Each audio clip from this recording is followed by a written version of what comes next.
وہ کہتے ہیں کہ ایک مجلس میں 3 طلاقیں دی جائیں تو وہ ایک ہوتی ہے.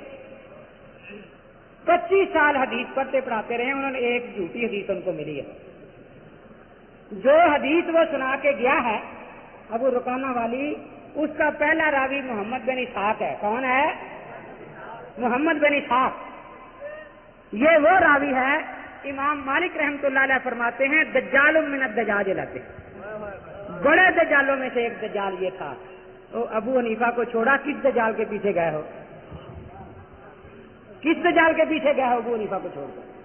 میرے دل سے گیا پالا, ستم گھر سے پڑا, مل گئی ہو گارے تجھے کفران نعمت کی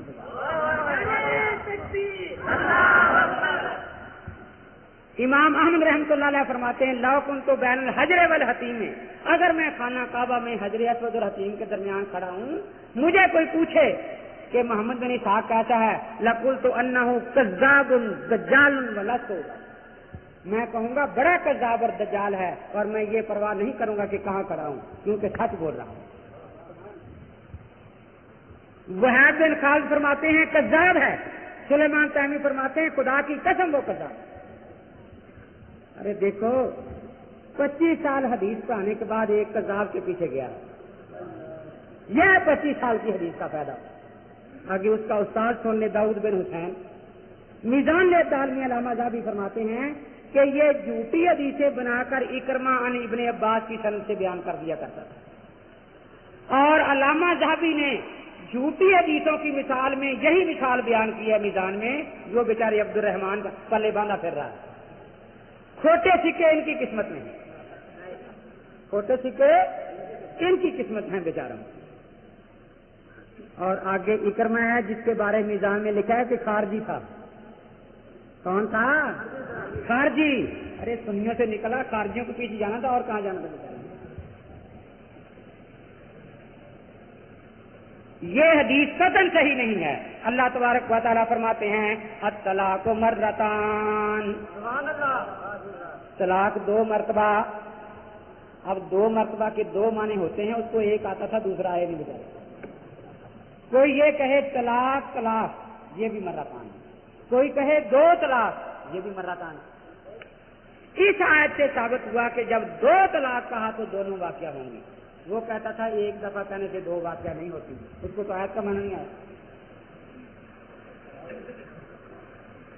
2 طلاقیں ہو گئی جب, اس کے بعد اللہ تعالیٰ فرماتے ہیں فَإِمْسَاكُمْ بِمَعْرُوفٍ اور تَسْرِيحٌ بِإِحْسَانٍ. ابھی تمہیں اختیار ہے کہ بیوی کو جانے دو, عزت گزر جائے چلی جائے, یا روکنا چاہتے ہو تو جو طریقہ اسلام میں ہے عدت کے اندر رجوع کر کے روک سکتے ہو. عدت کے بعد نکاح کی گنجائش موجود ہے, تم اسے روک سکتے ہو. لیکن اگر اس کے بعد تیسری طلاق دے دی, فَإِن طَلَّقَهَا, فا جو ہے یہ تاکید بلا مہلت کے لیے آتی ہے. 2 کے بعد فوراً تیسری طلاق دی تو اللہ تعالیٰ فرماتے ہیں پھر وہ اب پہلے خامن کے لیے حلال نہیں ہو سکتی جب تک وہ کسی اور خامن سے نکاح. یہ مسئلہ کس کا ہے؟ قرآن کا. اس کا مسئلہ ہے قرآن پاک کا, یہ مسئلہ ہے. اب فلا تحل لہ قرآن میں ہے یا نہیں جی؟ اس کا مذاق اڑانا قرآن کا مذاق اڑانا ہے یا امام ابو حنیفہ کا مذاق اڑانا؟ مذاق کیا اڑاتے ہیں کہ جی وہ ایک عورت کو 3 طلاقیں دے دی, اس کا خامن مسئلہ پوچھنے گیا, مولوی صاحب نے کہا حلالہ کروانا پڑے گا. اس نے کہا یا تو حلالہ کروا یا وہ مولوی کروائے جس نے فتویٰ دیا. مسئلہ کا حدیث زندہ ہے. سنو, بخاری اٹھاؤ. وہ عورت کس سے مسئلہ پوچھنے گئی ہے؟ رفاع قرظی کی بیوی ہے, اس کا نام تمیمہ بنت وہب ہے. رفاع قرظی نے اسے 3 طلاقیں دی. اس نے عبد الرحمان بن زبیر, اسی قبیلے کا آدمی تھا, اس سے نکاح کر لیا. اب مسئلہ پوچھنے وہ کسی مولوی سے نہیں گئی, اللہ کے نبی پاک کے پاس. اور وہ بیچاری بیان کر رہی ہے کہ حضرت میں نے نکاح تو کیا ہے لیکن انہو کا خطبۃ صوب ھذا, کہ حضرت وہ ناکارہ آدمی ہے, جمع نہیں کر سکتا. اب اگر طلاق ہو جائے اس سے میں لوں تو مجھے طلاق دے تو عزت گزار کر میں پہلے خامن سے نکاح کر سکتی ہوں یا نہیں؟ حضرت نے فرمایا نہیں, جب تک وہ تیری مٹھاس اور تو اس کی مٹھاس کو نہ چاہے. اس وقت نہیں کر سکتی. تو یہ مسئلہ بتانے والے کون ہیں؟ حضرت محمد الرسول صلی اللہ علیہ وسلم. اور یہ جھوٹ ہے کہ حضرت تمیمہ نے یہ کہا ہو کہ یا نبی پاک حلالہ کروائیں یا تو حلالہ کروائیں. یہ اللہ کے نبی کی حدیثوں کا سٹیج پر مذاق اڑانے والے اور کہتے ہیں کہ ہم لوگ اہل حدیث ہیں. یاد رکھیں یہ عوام کو مغالطہ دیتے ہیں. طلاق جو ہے اس کے دینے کا صحیح طریقہ بھی ہے، غلط بھی ہے. حیض میں ماہواری کے دنوں میں طلاق دینا بدعت اور گناہ ہے. بخاری مسلم میں حدیث ہے کہ حضرت عبداللہ بن عمر رضی اللہ تعالیٰ عنہما نے اپنی بیوی کو حالت حیض میں طلاق دے دی. اللہ کے نبی پاک نے فرمایا کہ رجوع کرو. طلاق دینا جائز نہیں تھا لیکن طلاق گنی گئی، واقعہ ہو گئی. اب رجوع کرنے کا حکم دے رہے ہیں. قیاس تو کہتا ہے کہ ناجائز تھی تو واقعہ نہ ہوتی، لیکن ہم ایسے قیاس کو نہیں مانتے جو نص کے خلاف ہے. دار قطنی میں یہ الفاظ ہیں، سننے کبرا بہتی کی ساتھ میں جلد یہ میرے ہاتھ میں ہے، اسی مدرسے کی ہے. اس میں آگے الفاظ یہ ہیں، عبداللہ بن عمر رضی اللہ تعالیٰ عنہما نے عرض کیا حضرت یہ تو میں نے ایک طلاق دی تھی، آپ رجوع کرنے کا فرما رہے ہیں، اگر میں تینوں دے دی ہوتی پھر اسی ایک حیض میں کتنی دے دی ہوتی؟ تینوں. اللہ کے نبی فرماتے ہیں گناہ بھی ہوتا اور عورت بھی جاتی. اب گناہ کن 3 طلاقوں کا ہے؟ جو ایک مجلس میں دی جائیں وہی گناہ والی ہے نا. اگر 3 طہروں میں دی جائیں وہ گناہ نہیں ہے. گناہ کا لفظ یہ بتا رہا ہے کہ یہ اس طلاق کا مسئلہ ہے جو ایک مجلس میں دی جاتی ہے. تو اب دیکھیے اللہ کے پیغمبر فرما رہے ہیں. اسی میں آگے دوسری روایت ہے کہ حضرت عمر رضی اللہ تعالیٰ عنہ کے پاس ایک آدمی آیا. اس نے کہا میرا نکاح ہوا تھا، ابھی بیوی کی رخصتی نہیں ہوئی اور میں نے اسے کہا تجھے 3 طلاق. اب میں اس سے رجوع یا نکاح کر سکتا ہوں یا نہیں؟ حضرت عمر رضی اللہ تعالیٰ نے فرمایا کہ نہیں کر سکتے. آیت پڑھی فلا تحل له حتى تنكح زوجا غيره. کون آیت پڑھ رہے ہیں؟ حضرت فاروق اعظم رضی اللہ تعالیٰ. اس نے پوچھا کہ حضرت میں نے سنا ہے کہ آپ کے بیٹے نے بیوی کو طلاق دی تھی تو اللہ کے نبی نے رجوع کا حکم دے دیا. حضرت عمر نے فرمایا میرے بیٹے نے 1 طلاق دی تھی، باقی حق محفوظ رکھا تھا اور تو 3 دے کر آ گیا ہے. اسے رجوع کا حق تھا، تجھے رجوع کا حق کا نہیں. حضرت علی رضی اللہ تعالیٰ عنہ کے پاس ایک آدمی آیا. اس نے کہا میں نے اپنی بیوی کو کہا تجھے 1000 طلاق. اتنی بات کہنے میں کتنے مہینے لگتے ہیں بھلا؟ 1000 طلاق.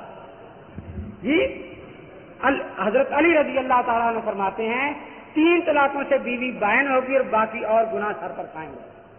آیت پڑھی فلا تحل له حتى تنكح زوجا غيره. حضرت عبداللہ بن مسعود رضی اللہ تعالیٰ کے پاس ایک آدمی آیا. اس نے کہا میں نے آج اپنی بیوی کو کہا تجھے اتنی طلاقیں جتنے آسمان کے ستارے. عبداللہ بن مسعود رضی اللہ نے فرمایا اب یہ کتنے مہینوں میں اتنی بات ہوتی ہے؟ جی 1 سیکنڈ میں. تو انہوں نے فرمایا کہ 3 سے عورت بائن ہو گئی، یہی آیت پڑھی اور باقی تیرا گناہ تیرے سر پر رہا. امام حسن رضی اللہ تعالیٰ عنہ حضرت علی کے صاحبزادہ ہیں.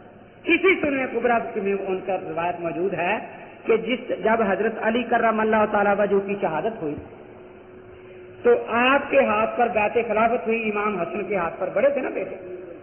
تو بیعت کے بعد جب گھر تشریف لائے آپ کی ایک بیوی کا نام تھا عائشہ قسمیہ. اس نے آپ کو مبارک دی کہ حضرت مبارک ہو آج آپ امیر المومنین اور خلیفۃ المسلمین بن گئے ہیں.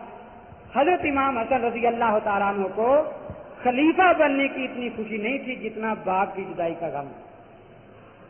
تو غم کے موقع پر کوئی مبارک دے تو پھر غصہ آ جاتا ہے نا. انہیں غصہ آ گیا. اس نے کہا انت طالق ثلاث، تجھے 3 طلاق.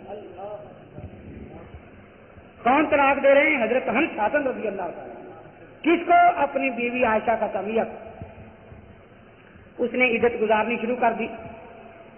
جب عدت کے دن پورے ہو گئے امام صاحب نے اس کا جو مہر تھا وہ ابھی دینا تھا وہ بھی اور 10,000 روپیہ مزید یہ ان کو بھیجا اس عورت کو. لیکن جو لے کر گیا تھا وہ پیسے لے کر واپس آ گیا. نے پوچھا کہ وہ چلی گئی ہے کہ نہیں جی ابھی تیاری کر رہی تھی. پیسے کیوں نہیں لیے؟ نے کہا کہ اس نے ایک شعر پڑھا ہے کہ جو دوست مجھے اپنے پاس سے جدا کر رہا ہے میں اسے یہ کلیل متاع کیسے قبول کر سکتی ہوں. جب یہ شعر سنایا تو امام حسن رضی اللہ رو رہے ہیں. بکا رونے لگے اور روتے روتے کیا فرما رہے ہیں؟ اگر میں نے اپنے ابا جی حضرت علی کرم اللہ تعالی وجہ اپنے نانا حضرت محمد الرسول اللہ صلی اللہ علیہ وسلم کی یہ حدیث نہ سنی ہوتی کہ جو شخص 3 مہینوں میں اپنی بیوی کو 3 طلاق دے یا مبہم طور پر 3 طلاق دے وہ تینوں ہو جاتی ہیں، تو میں آج اپنی اس بیوی سے رجوع کروں. اب امام حسن تو رو رہے ہیں. انہیں کوئی 25 سال حدیث پڑھانے والا مفتی نہیں ملتا کہ حضرت یہ میرے پاس حدیث ہے آپ رجوع کر لیں، گناہ میرے سر. ایک مجھے کہنے لگا تم حلالے کا فتویٰ دیتے ہو، میں تم حرامہ کرواتے ہو. ساری عمر کراتے ہیں حرامہ یا نہیں؟ کہتے ہم تو یہ کہتے ہیں اگر فتویٰ نہ بھی دیا وہ بیوی کو لے جائے گا. ہم کہتے چلو 4 پیسے ہمیں بھی مل جائیں گے اور یہ بھی فتویٰ دے دیتے بیوی کو لے جائے، چلو کچھ نہ کچھ تو ہو جائے گا نا. میں نے کہا کچھ نہ کچھ نہیں، بہت کچھ ہو گیا. کہنے کے وہ کیا؟ میں نے کہا اگر وہ تیرے فتوے کے بغیر اکٹھے رہتے تو ساری عمر ان کا دل ملامت کرتا کہ ہم گناہ کر رہے ہیں. گناہ کو گناہ سمجھ کے کرنا گناہ ہے، لیکن تیرے فتوے کے بعد اس گناہ کو حلال سمجھ کے کرتے ہیں. گناہ کو حلال سمجھ کے کرنے والے کا ایمان ہی برباد ہو جاتا ہے. ارے تو نے پیسہ بھی لیا، ان کا ایمان نہیں برباد کرنا. اور پھر کہتا ہے جی کچھ نہ کچھ ہو جائے گا، کچھ نہ کچھ. آج ان مفتیوں کو اس مسئلے کا پتہ نہیں. خیال قرون کے چور مسئلہ جانتے تھے. چور امام صاحب کا زمانہ ہے، چوروں نے ایک مکان کو نقب لگائی. اب جب سامان باندھ لیا اٹھا رہے ہیں تو اتفاقاً مالک مکان کی آنکھ کھل گئی. اب عام طور پر چوری کا اصول یہ ہوتا ہے کہ ایک آدھ آدمی محلے کا ہوتا ہے، اس میں وہ جو محلے والا تھا نا قریبی اس کو آپ نے پہچان لیا، وہ گھر والے نے کہا تو فلانا ہے، بس اس کا تو وہ غازی وہیں سے گر گئی. اس نے کہا کہ عدالتوں میں فقہ حنفی نافذ ہے، کل کو ہاتھ کاٹ دیں. اب کیسے ہاتھ بچے؟ کہا کہ اب ایک ہی صورت ہے کہ اس کو قتل کر دو تاکہ یہ ہمارا نام نہ بتا سکے. اس کو پکڑ لیا، ہم قتل کرتے ہیں تجھے.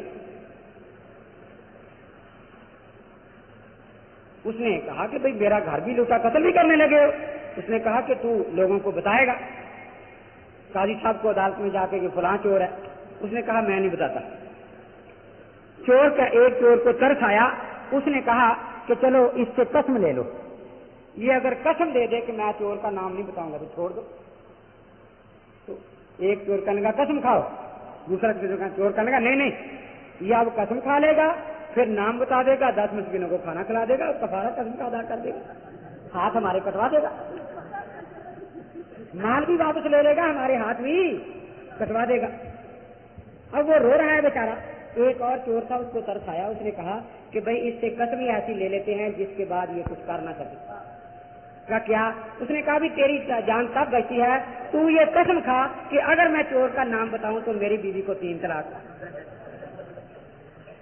اب چوروں کو بھی پتا تھا کہ یہاں کوئی 25 سالہ شیخ الحدیث نہیں ہے جو یہ فتویٰ دے دے گا، اور یہ وہاں سے جا کر فتویٰ لے آئے گا اور فتویٰ لا کے ہمارے ہاتھ کٹوا دے گا. چور جو سارے علاقے میں گھومتے پھرتے رہتے ہیں ان کو پتا تھا کہ کوئی ایسا فرقہ موجود ہی نہیں دنیا میں. وہ تو ملکہ کے وکٹوریا کے دور میں پیدا ہوا نا فرقہ. اب جناب اس نے یہ قسم کھا لی، چور سامان لے کے چلے گا. صبح جب یہ باہر نکلا تو اب وہ جناب اشارے کر رہے ہیں کہ دیکھا ہم نے کیسا باندھا تجھے. وہ کہتے ہیں نقصان مایا اور شماعت پہ سمجھایا، بڑا پریشان. اب یہ مفتیوں کے پاس جائے کہ ہمیں بتائیں کہ یہ کیا اب ہو سکتا ہے کوئی صورت. وہ کہیں کہ اگر نام بتائے گا تو بیوی جاتی ہے، دونوں چیزیں تجھے نہیں مل سکتی. گھر لینا ہے تو بیوی جاتی ہے، بیوی رکھنی ہے تو گھر کو صبر کر لو، اور کوئی صورت نہیں. آخر کسی نے کہا کہ کوئی امام صاحب آئے ہوئے ہیں حاجی کے لیے، امام ابو حنیفہ رحمۃ اللہ علیہ، ان کے پاس جاؤ ذرا. امام صاحب کے پاس گئے. امام صاحب نے فرمایا کہ کوئی بات نہیں، بیوی بھی رہے گی، سامان بھی ملے گا، چوروں کے ہاتھ بھی کٹے گا. کہ حضرت کیسے؟ فرمایا میں خود کام کرتا ہوں آگے. تو حضرت امام صاحب رحمۃ اللہ نے اس علاقے کے SHO تھانے دار صاحب کو بلایا اور خود ساری بات سمجھا دی کہ چور محلے کے ہیں، یہ اگر نام بتاتا ہے تو بیوی کو 3 طلاقیں پڑتی ہیں، یہ بیچارہ بڑا مجبور ہے. تم محلے کے سب لوگوں کو تفتیش کے لیے اکٹھے کر لو ایک جگہ حویلی میں، دروازے پر کرسی پر بیٹھ جاؤ، یہ تمہارے ساتھ بیٹھ جائے گا، ایک ایک کو نکالتے جاؤ اور ایک ایک آدمی کے بارے میں پوچھتے جاؤ کیا یہ تیرا چور ہے. اس کو سمجھا دیا گھر والے کو کہ جو تیرا چور نہیں ہوگا نا کڑک کے کہنا نہیں جی، اور جب تیرا چور آ جائے یہ 100 مرتبہ پوچھے تیرا چور ہے تو خاموش ہی رہنا چاہیے، تو نے نام لینا ہی اس کا، تو نام لے گا تو بیوی پر طلاق پڑے گی. تھانے دار صاحب کو سمجھا دیا کہ جہاں یہ خاموش رہے بس اس کو پکڑ لینا. تو دیکھیے امام صاحب رحمۃ اللہ تعالی علیہ نے اس کو وہ طریقہ سمجھا دیا، چور پکڑے گئے، ان کے ہاتھ کٹے، سامان ملا، لیکن بیوی پر 3 طلاقیں واقعہ نہیں.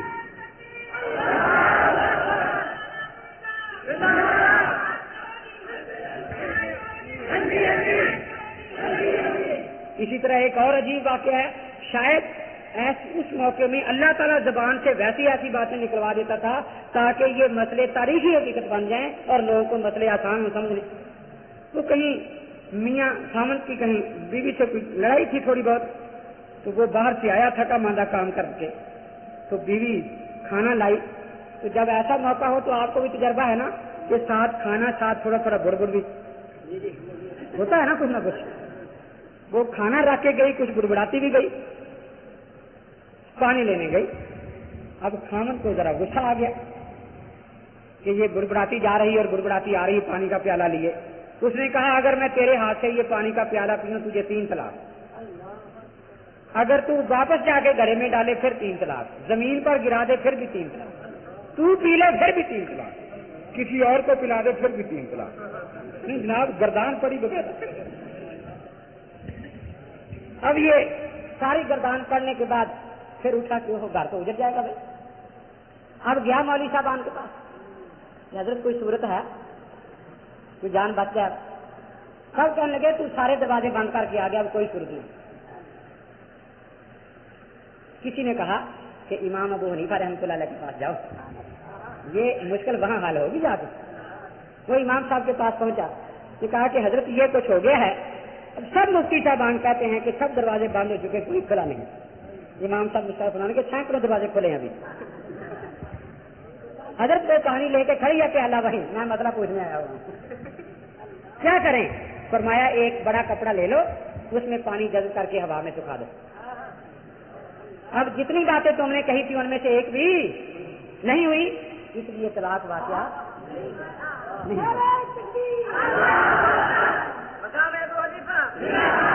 محدث اعظم مشر بن قدام رحمۃ اللہ تعالی علیہ پاس بیٹھے تھے. انہوں نے اٹھ کر امام صاحب کی پیشانی پر بوسہ دیا. فرمایا ابو حنیفہ تیرے جیسے بیٹے مائیں روز روز نہیں جنا کرتی، 1000 سال نرگس اپنی بے نوری پہ روتی ہے، بڑی مشکل سے ہوتا ہے چمن میں دیدہ ورتا.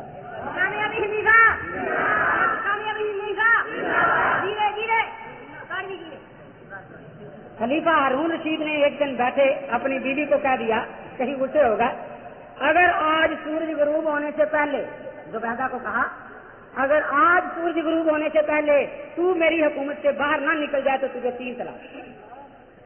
اب وہ ہوائی جہاز کا زمانہ نہیں تھا، گاڑیاں اس وقت نہیں تھی، موٹریں کاریں، سائیکل بھی نہیں ہوتا تھا کسی کے پاس. اور عباسی حکومت کتنی بڑی حکومت ہے.